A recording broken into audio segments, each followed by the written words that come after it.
말씀 함께 보겠습니다. 고린도전서 12장 1절부터 우리 11절까지 말씀입니다. 은사에 관한 이야기입니다. 오늘 은사에 관한 이야기를 하기 전에 사도 바울이 3절과 4절에 의미 있는 이야기를 하죠. 내가 너희에게 알리노니 하나님의 영으로 말하는 자는 누구든지 예수를 저주할 자라 하지 아니한다. 뭔가 영적인 신비한 체험들을 그들이 이제 하기도 합니다. 그러니까 모든 영적인 것은 기독교적인 것이다 라고 할 수 없죠. 신령한 느낌이 들고 그런 것들을 보고 이제 영적인 황홀경에 빠지는 것, 이것은 비단 기독교 안에서만 경험될 수 있는 것이 아니라 기독교 밖에서도, 오히려 기독교 밖에서 더 많이 경험할 수 있는 것들이죠. 그래서 이제 1절에 신령한 것에 대하여는 나는 너희가 알지 못하기를 원하지 아니한다. 그러니까 부정을 한 거는 좀 정확히 알기를 원한다 라고 이야기하는 거죠. 정확하게. 그냥 신령한 것.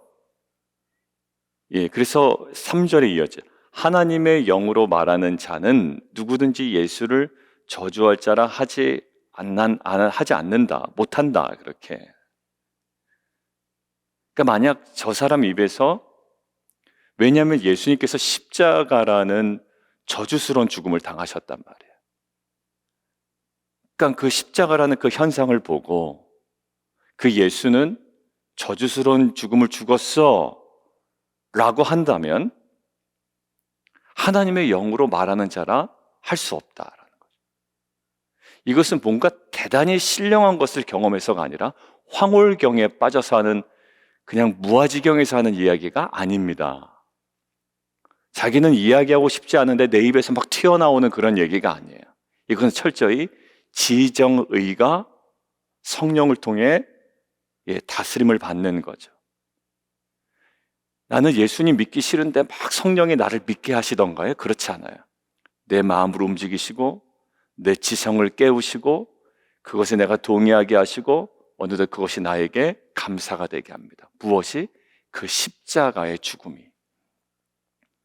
여러분들 그 당시 사람들에게 십자가가 저주스럽지 않다라고 이야기할 사람, 이것은 무엇을 통해서만? 성령을 통해서만 더욱 가능합니다. 왜? 그 당시이기 때문에. 십자가라는 형벌이 살아있기 때문에. 오늘 우리 가운데 십자가의 형벌이 살아있다면, 그리고 그 십자가의 형벌대로 죽은 사람이 있다면 저 사람이 저주스럽게 죽은 자가 아니다라고 얘기할 사람이 어디 있겠어요? 그런데 하나님의 영으로 말하는 자는 어떤 이야기를 하지 않는다. 예수를 저주할 자를 하지 않는다라는 거예요. 놀랍지 않습니까? 당연히 십자가에 죽었기 때문에 그는 저주받은 자다라고 이야기해야 되는데 성령이 그것을 그렇게 얘기하게 하지 않게 한단 말이에요. 그리고 또 성령으로 하지 않고서는 뭐라고 고백할 수 없냐면 예수를 주시다라고 할 수 없다. 공부해서 되는 것도 아니고 어떤 성령과 상관없는 신령한 그 지식, 그노시스 이따가 나오는데 신령한 지식을 혼자 깨달아서 되는 것도 아니고 핵심은 뭐라고요? 성령입니다. 오늘 보십시오. 하나님의 영으로 말하는 자, 그리고 성령으로 아니하고는, 그러니까 키가 뭐냐면 성령은 복음의 핵심을 주도하고 그 복음의 핵심을 우리 인생 가운데 가능하게 한다라는 거예요.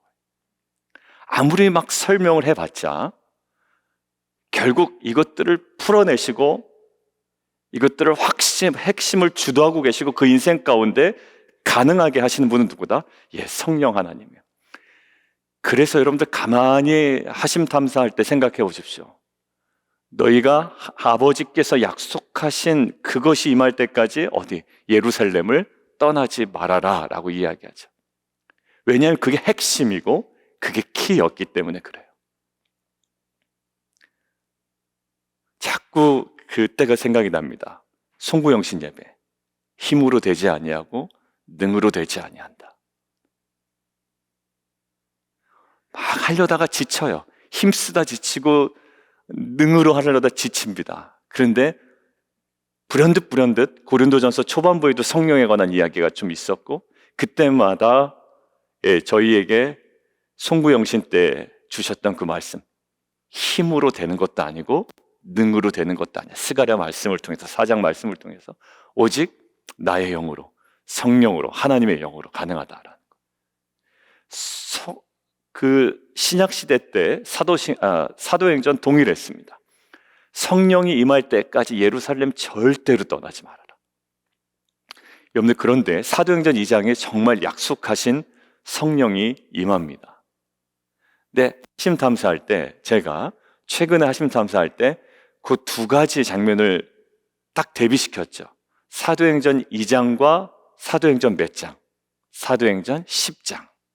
왜 대비를 시켰나요? 사도행전 2장은 원래 받을 만한 그들에게 임했던 성령이었고, 사도행전 10장은 전혀 예상하지 못했던 이방인에게 임했던 성령이거든요. 그런데 양상이 똑같습니다. 그래서 베드로도 깜짝 놀라고, 그리고 그 베드로가 그 경험한 사실을 예루살렘 교회에 와서 이야기할 때 그 들은 사람도 깜짝 놀랍니다. 그래서 그들이 이구동성어라는 얘기가 뭐냐면, 우리에게 역사하신 것과 똑같이 이방인에게도 역사했는데 우리가 감히 누구라고 이것들을 막을 수 있겠느냐라고 이야기해요. 근데 여러 가지 코드가 똑같은데 어떤 코드가 같으냐면, 성령이 임한 게 꼭 똑같아요. 야, 우리에게 임했던 성령이 이들에게도 임했네. 그게 어디에 나왔죠? 그게 사도행전 2장에 나오지 않았습니까? 구약에 예언된 대로 마지막 때에 내가 남종과 여종에게 누구든지 내가 무엇을 주겠다? 성령을 부어주겠다라는 거예요. 여러분들, 지금 이것들이 우리가 누리고 있는 놀라운 은혜인 줄 믿습니다. 여러분들, 사도행전부터 시작이 되었기 때문에 우리는 이제 오나 안 오나가 아니라 받았냐 안 받았냐의 문제지, 우리가 누리냐 누리지 않느냐의 문제지, 이미 사도행전 2장에 시작이 되었고 사도행전 10장에 이방인에게도 임했단 말이에요. 거기서 특별한 게 뭐였냐면 이겁니다. 2장 11절에 이렇게 되어 있어요. 각 언어로 무엇을 얘기했다? 하나님의 큰 일을 이야기했다. 하나님의 큰 일. 그러니까 성령이 임할 때 여러 가지 다양한 현상들을 설명할 수 있지만 사도행전에서 딱 하나 이야기합니다. 그들의 말이 변했다라는 거예요. 오늘 3절, 4절 성령이 역사하시는 것에 대한 어떤 현상으로 무엇을 얘기하죠? 저주한다. 근데 저주하지 못할 거야. 그리고 예수를 주라 시인할 수 없어. 무엇을 통하지 않고서는? 성령을 통하지 않고서는. 그들의 무엇이? 선포와 고백과 그들의 말에 변화가 일어났어요. 여러분들, 성령이 충만하면 말에 힘이 있습니다. 그러니까 목소리가 크다 작다의 문제가 아니에요. 오히려 자신의 약함을 더 하려고 더 또박또박 더 강하게 막 이야기하는 경우가 있지만 그것으로 커버되는 게 아니거든요. 우리의 말의 힘은. 여러분들, 이 성령을 결국 이 말의 변화가 있단 말이에요. 저주스러운 십자가를 봐도 저주받은 자라고 이야기하지 아니하고요, 결국 주라 시인합니다. 결국 사도행전 2장 11절에 보면 각 언어로 무엇을 얘기하냐면 하나님의 큰 일을 이야기합니다. 그들이. 그리고 사도행전 이방인들에게 성령이 임할 때 그들의 놀라운 변화가 뭐였냐면, 베드로가 깜짝 놀란 게 그들에게 성령이 임하여 주심, 사도행전 10장 45절에 성령 부어주심으로 놀랐대요. 베드로가. 나중에 한번 보십시오. 성령 부어주심으로 베드로가 놀라는데 그 놀란 현상이 어떤 현상으로 나타나냐면, 이는 방언을 말하며. 그러니까 성령이 그들에게 임할 때 그 방언이 그들에게 터져 나오는데 내용이 뭐였냐? 이상한 말이 아니라 하나님 높임을 들음이더라라는 거. 자, 사도행전 2장에 볼까요? 각 언어로 하나님의 큰 일을 말하고, 그냥 샬라 그냥 생활 회화를 한 게 아닙니다. 생활 회화를 한 게 아니라 하나님의 큰 일을 말하고, 이 이방인에게 성령이 임했을 때 방언을 말하는데 하나님 높임을 들어요. 그들의 말이 변하게 되죠. 여러분들 결국 성령은 복음의 핵심을 주도하고 우리 인생 가운데 가능하게 합니다.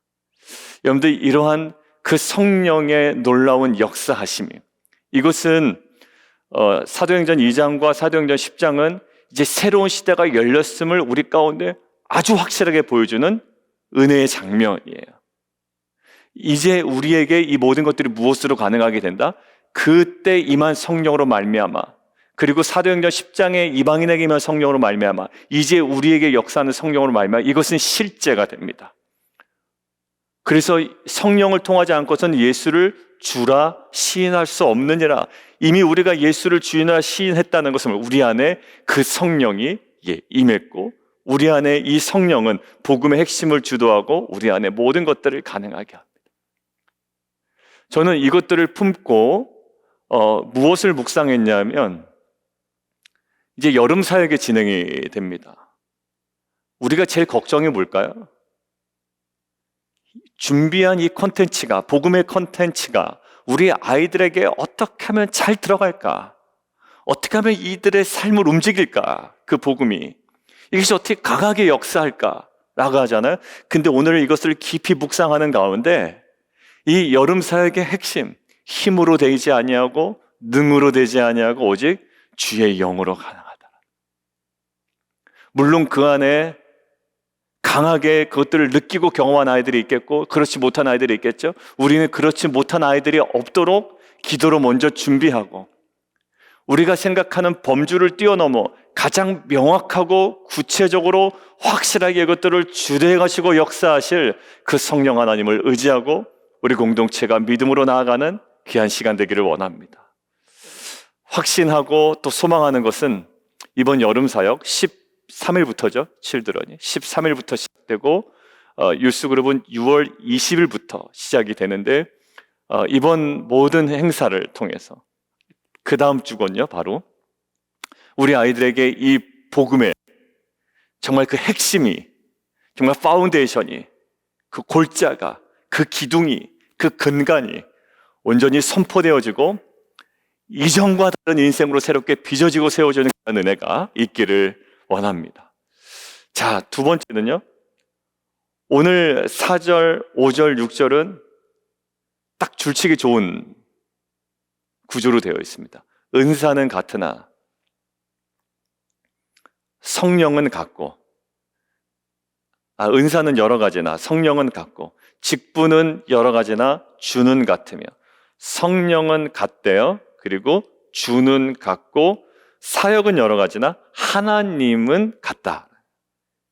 성령과 주 예수 그리스도와 하나님, 그 삼위일체, 나중에 후대 학자들이 삼위일체를 연구하도록 사도 바울이 은혜롭게 남겨놨다, 이렇게 학자들이 이야기합니다.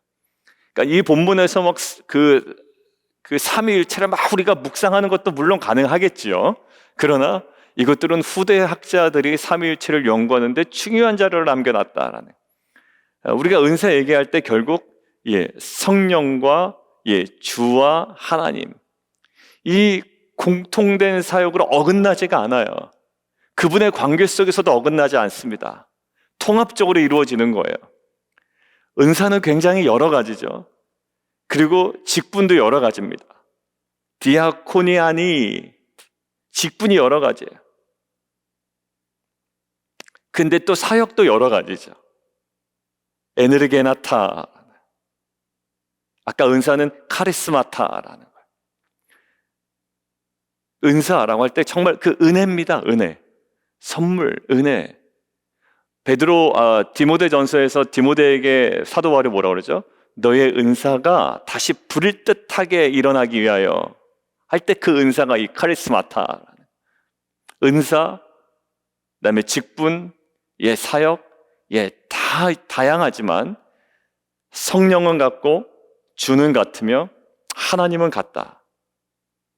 그래서 결국 이것이 하나님은 같다, 주는 같다, 성령은 같다라고 하는 것은 결국 뭘까요? 그 기원이 어디서부터 왔느냐라는 거예요. 어디서부터 출발했느냐라는 거죠. 우리가 몸의 기능은 다 달라요. 몸의 기능은 다르지만 이것이 하나입니다. 왜 그럴까요?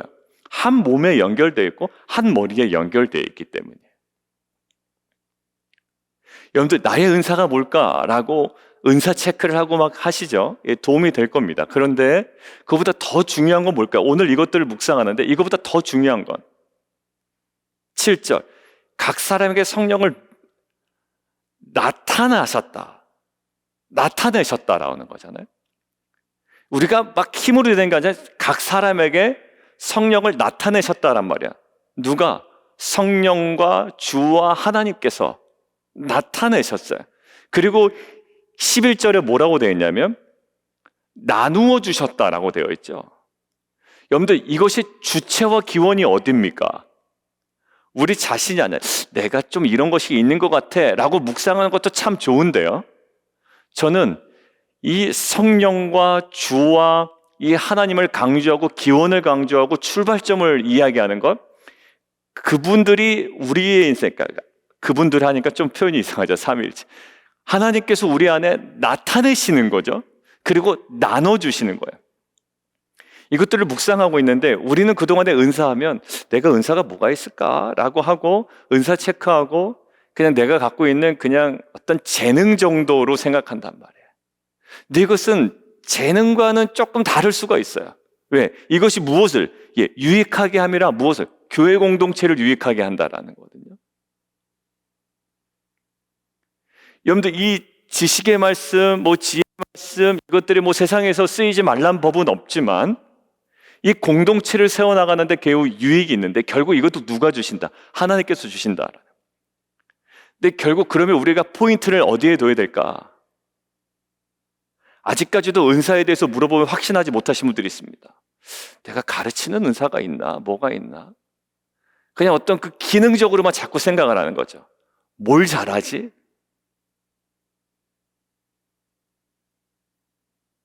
난 노는 걸 잘하나? 뭘 잘하지? 제가 지금 왜 이런 예를 드냐면 지금 어디서 뿌리를 두고 있나요? 내 안에서 뭔가 자꾸 찾으려고 해요. 근데 이것은요, 누구로부터 오죠? 하나님께로부터 우리 가운데 나타나지는 거예요. 그러니까 이것들을 묵상할 때 어디로 가야 되면 하나님께로 나가요. 삼위일체 하나님께. 그분의 목적 있죠. 공동체를 유익하게 하려고. 분명히 의미가 있죠. 그분은 살아계신 하나님이고 그리고 우리에게 주신 목적이 있다고요. 그러니까 주셨다라는 것은 실체가 있는 거거든요. 없는 거를 막 찾아내는 게 아니에요. 우리에게 반드시 있습니다. 있구나. 그럼 하나님과 더 깊이 들어가는 거예요. 우리가 선물을 누구에게 받았습니다. 만약 집사님이 저한테 선물을 주셨어요. 근데 이 선물이 뭔지를 잘 모르겠어요. 그냥 제 마음대로 사용해서 안 됩니다. 그럼 누구한테 물어볼까요? 선물을 저에게 준 집사님에게 제가 물어봅니다. 집사님, 이 선물이 도대체 어떻게 사용하는 거예요? 라고 물어봅니다. 그럼 정확히 얘기해 줄 겁니다. 제가 이 선물을 왜 준 거냐면요, 목사님 최근에 보니까 이러이러한 부분이 조금 이러이러한 요소들이 이것들이 없는 것 같아서 이러면 더 좋을 것 같아서 이렇게 되잖아요. 그러니까 우리가 은사에 대해서 막 체크하고 혼자 고민하는 것들을 많이 했지만 하나님께 더 나아가 묻고 그러면 하나님께서 뭐죠? 분명히 말씀해 주신단 말이에요. 복음서에 나왔죠. 아무리 악한 부모라도 자식에게 좋은 것을 줄 안다. 근데 구하는 자에게 성령을 주시지 않겠느냐라고 이야기하죠. 우리가 구할 때 하나님께서 무엇을 주셨으며 왜 주셨으며 이것들 우리가 어떻게 사용하길 원하시는지 하나님께서 하나하나 낱낱이 우리에게 말씀하지 않으실 이유는 없단 말이에요. 성령의 음성을 듣지 못하도록 하시지 않았단 말이에요. 기독교 신앙은 굉장히 명확합니다. 뭔가 신비한 이야기를 저 사람만 듣는 게 아니에요. 왜? 내가 듣습니다. 근데 왜 못 듣냐면 내가 거기에 올인하지 않아요. 그 관계 속에. 나를 주신 분이 있다고, 나에게. 이것은 내 것이 아니라 뭘까? 선물이란 말이에요. 오늘 은사 테스트도 하고 여러 가지 많이 해보시면 참 좋겠지만 다 좋습니다. 가장 중요한 건 뭘까요? 누가 주신다? 우리가 테스트해서 발견해야 되는 게 아니라 그분께 나아가는 거예요. 먼저 그 은사를 주신 분이 누구이기 때문에 하나님이시고, 그리고 분명한 목적이 그분께 있기 때문에 우리가 겸손히 그 앞에 나아갈 때 나에게 주신 은사가 무엇인지, 그리고 내가 이 공동체 가운데 무엇을 이뤄내야 되는지 더 겸손하게 이것들을 우리가 살아내는 귀한 공동체가 될 줄 믿습니다. 거기서 출발하지 않으면요, 은사 가지고 경쟁하시는 분들이 있더라고요. 예전에 보니까 나는 믿음의 은사가 있어, 나는 지혜의 은사가 있어. 마치 지혜의 은사와 지식의 은사가 있으면 조금 탁월한 듯한, 더 우월한 사람인 듯한 느낌으로 얘기하시는 분들이 간혹 있더라고요. 정말 신앙이 형편없는 것입니다. 그런 태도로 일관한다는 것은. 여러분들, 이것은 그냥 하나님께서, 그냥이라고 하면 좀 그렇지만 그의 뜻대로 각 사람에게 나눠주신 겁니다. 뭐 하라고? 교회 공동체에 유익이 되라고. 막 믿음의 은사와 뭐가 있으면 막 뭔가 이렇게 대단한 것처럼 느껴요. 지혜의 은사, 지식의 은사라고 그러면 자기가 마치 지적인 사람이라서 하나님께서 주신 것처럼 이렇게 떠벌리고 다니더라고요. 우리 공동체에서는 없었습니다만 이게 간혹 보입니다. 나는 좀 가방끈이 길어서 지혜 은사가 있는 것처럼 얘기해요. 전혀 그렇지가 않아요. 이것은 그것과 상관없이 정말 랜덤하게 우리가 몰라요. 뜻대로 주신 선물이라고요. 막 자랑하고 싶죠. 나중에 나옵니다. 방언 때문에 또 문제가 되는 거예요. 오늘 본문 아니지만. 그러니까 터무니없는 짓을 하고 있는 거죠. 우리는 어디로 가? 하나님께 나아가서 왜 주셨는지 묻고 겸손하게 그것들을 공동체의 유익이 되도록 우리는 잘 활용하고 우리는 살아내야 합니다. 둘 중에 하나예요. 들떠가지고 우월감에 취해 있거나 아니면 전혀 관심이 없어. 가만히 있는 겁니다. 나는 그럴 만한 사람이 아니고 그렇지 않다. 아니, 그럴 만한 사람이라서 주신 것이 아니라 하나님께서 그의 뜻대로 각자에게 나눠주시고 나타나게 하신다고요. 이것들을요, 하나님과의 관계 속에서만 깨달을 수가 있어요. 뭐 발견한다고 여러분들 이것들을 마음 뜨거워지나요? 나는 미십입니다.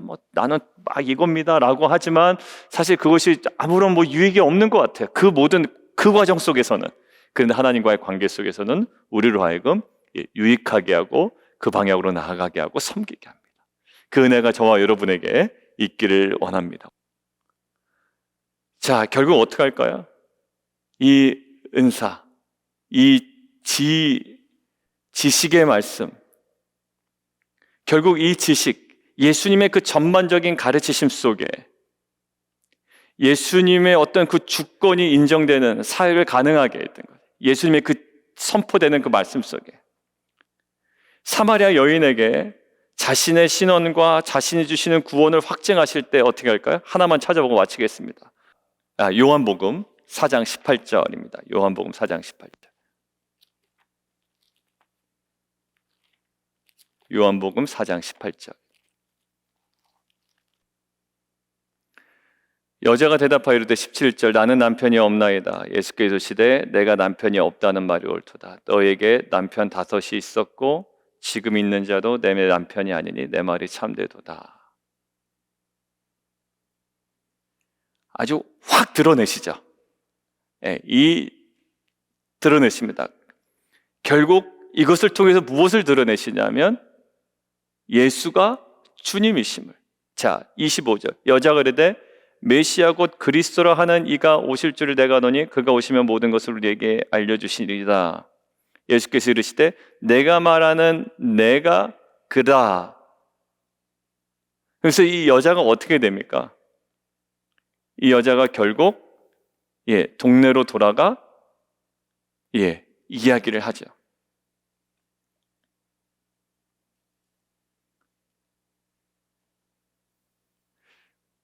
여자가 물동이를 버려두고 동네에 들어가서 사람들에게 이르되 내가 행한 모든 일을 내게 말한 사람 와서 보라. 이는 그리스도가 아니냐. 그리고 중풍병자에게 자신의 사역에 진실한 것임을 입증하실 때, 그리고 선천적인 병자에게 겉으로 보기에는 냉담하지만 매우 중요한 질문을 던지실 때 이 지식의 이 말씀, 드러내는 이 말씀이에요. 여러분들, 이것들이 가능하냐? 우리에게도 가능합니다. 여러분, 이 모든 것들이 왜 가능할까요? 이렇게 하는 사람들을 추앙하기 위해서가 아니라 이 공동체 온전하게, 결국 이 공동체를 온전히 세워나가는데 뭐가 핵심이었을까요? 은사죠. 겉으로 볼 때는 견딘데 결국 그것을 주도하시는 분은 누굽니까? 성령이에요. 이 성령의 은사가 결국 교회 안에 활발하게, 그리고 겸손하게, 질서 있게 이것들이 잘 사역되고 활용될 때 교회 공동체가 온전히 세워지는 줄 믿습니다. 나는 그냥 있으련다. 물론 거기에 큰 문제는 발생하지 않겠지만, 저는 그래서 궁금해지기 시작했습니다. 그냥 보편적으로 목사니까 이런 은사를 주셨을 거예요 라고 생각하지만, 그거와는 다른, 내가 전혀 관심 두지 않았거든요. 나에게 무슨 은사를 주셨나? 예전에 해보긴 했습니다. 믿음의 은사도 나올 때도 있었고 여러 가지. 그러니까 그냥 호기심에 했지, 이 공동체, 하나님의 나라 관점에서 이렇게 관심에 훅 쏟아진 거는 좀 없었던 것 같아요. 왜? 교회를 어떻게 온전하게 하고 교회에 유익이 되게 하고, 이것은 매우 중요합니다. 왜? 성령이 일하시는 방식이기 때문에. 우리는 성령이 일했을 때 방언 말하고 하고 그 예배가 뜨거워지면 뭔가 성령이 일했을 것 같지만, 아니야. 성령은 굉장히 가시적으로 일하신다라는 거. 누군가의 말로 일하고요, 누군가의 그 대접, 손대접, 그 대접으로 일하시고요. 그러니까 이거 다 뭐예요? 성령의 사역이라는 거예요. 누군가 대접하는 거, 놀라운 성령의 사역이고, 이건 공동체를 세워나갑니다. 이번에 코비드 때문에 확진되신 분들 몇 분하고 계속 통화하는데, 아이고, 손대접팀 너무 감사하고 이래요. 그러니까 저도 이제 제 아내가 뭔가 해줄 때는 옆에서 봤지만, 제가 받아보니까 너무 은혜스럽더라고요. 너무 감사하고, 그냥 아무튼 이런 기분이구나라는 걸 느꼈어요. 이게 뭘까요? 성령의 사역. 왜? 교회 공동체. 오늘 주님과 수다 떨면서 어느 자리에 갈까요? 주님, 저에게 어떤 은사를 주셨습니까? 그리고 제가 이것들을 겸손하게 행하고 있습니까? 이 공동체 가운데 성령이 역사할 때 보면 불이 내리고 이런 것만 생각하지만, 사실 가시적으로 한 사람 한 사람의 그 말과, 제가 왜 두 가지만 했냐면, 아까 그 앞에 있는 성령에 나타나시면 이 말에서부터의 변화가 일어난다라는 것. 그것 때문에 두 가지만 이야기한 겁니다. 지혜의 말, 지식의 말. 이것. 우리 안에 이 언행 가운데 충분히 성령은 역사하시는 거예요. 뭐에? 우리의 언행 가운데. 그것을 통해 주의 뜻대로 각자에게 나눠주신 이 성령의 역사, 은사가 우리 안에 더욱더 온전히 세워져 가는 귀한 공동체 되기를 원합니다. 우리 함께 기도하며 나가도록 하겠습니다. 결국 우리가 성령에 민감한 공동체가 되어야 되죠. 왜냐하면 사도행전 2장에 이미 이제 성령의 시대라는 걸 우리에게 확증해 주셨고, 이방인에게도 이것이 예외가 아니다라는 것을 사도행전 10장에 얘기해 주셨고, 이제 우리는 그 성령으로 말미암아 예수를 주라 시인하며 구원을 얻은 자입니다. 뒤에 나오는 믿음의 그 은사는요, 구원받는 믿음은 아닌 거예요. 이미 우리가 구원을 받았습니다. 성령을 통해. 이제 그 은사예요. 선물. 성령으로 우리가 구원의 은혜를 받았지만, 이제 성령이 우리에게 선물을 주십니다. 그 선물의 목적이 있어요. 공동체를 온전히 하기 위해서. 우리가 하나님께 더욱더 가까이 나아가서 이것들 우리에게 허락하신 그 주님께 우리가 묻고, 또 우리가 깨닫고, 우리가 이것들을 공동체 안에 우리의 삶으로 온전히 살아내는 은혜가 있기를 원합니다. 성령의 역사는 뜨거운 불로 임하지 않아요. 말로 임하고요, 우리의 섬김으로 임하고요, 또 우리의 기도로 임한다고요. 이것들을 통해 이 공동체가 온전해지는 귀한 은혜가 있게 하여 주옵소서. 우리 함께 기도하며 함께 나가도록 하겠습니다.